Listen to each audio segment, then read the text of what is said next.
Sir बहुत सर्दी है, जल्दी जल्दी कहानी सुनाइए। हाँ सर, इस सर्दी में भी हम लोग कहानी सुनने आ गए। ठीक है चिंटू मिंटू, हम भी कहानी सुना रहे हैं आप लोग को।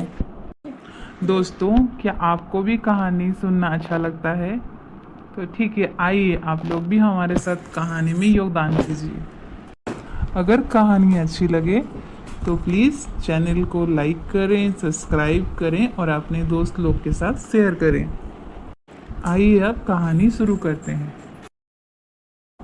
आज की कहानी एक साहसी युवक अर्जुन के ऊपर आधारित है। गांव के बाहर एक पुरानी हवेली थी जिसे लोग खौफनाक हवेली कहते थे। वहां के निवासी कहते थे कि वहां रात के समय अजीब अजीब आवाजें सुनाई देती थीं और एक सफेद साड़ी में लिपटी महिला की परछाई देखी जाती थी। एक बार गांव का एक युवक अर्जुन ने उस हवेली के बारे में सुना और तय किया कि वो वहां रात बिताएगा।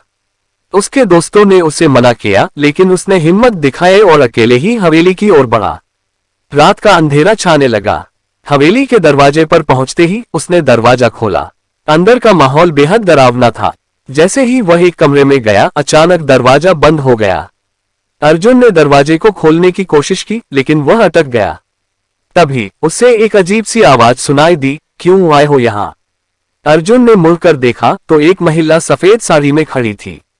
उसकी आंखें सूजी हुई थीं और उसके चेहरे पर दुख था। मैं यहाँ तुम्हारी मदद के लिए आया हूँ, अर्जुन ने कहा। महिला ने कहा, मैं इस हवेली की मालिक हूँ। मेरे पति ने मुझे धोखा दिया और मेरी आत्मा यहाँ भटक रही है। अर्जुन ने कहा, क्या मैं आपकी कहानी सबको बता सकता हूँ?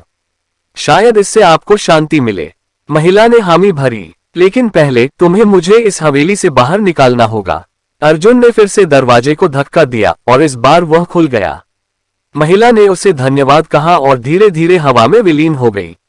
अर्जुन गांव लौटा और सबको उस महिला की कहानी सुनाई। गांव वाले उसकी बात सुनकर बहुत द्रवित हुए और उन्होंने हवेली में प्रार्थना करने का निर्णय लिया। कुछ दिनों बाद गांव के लोग मिलकर हवेली गए और वहां दीप जलाए।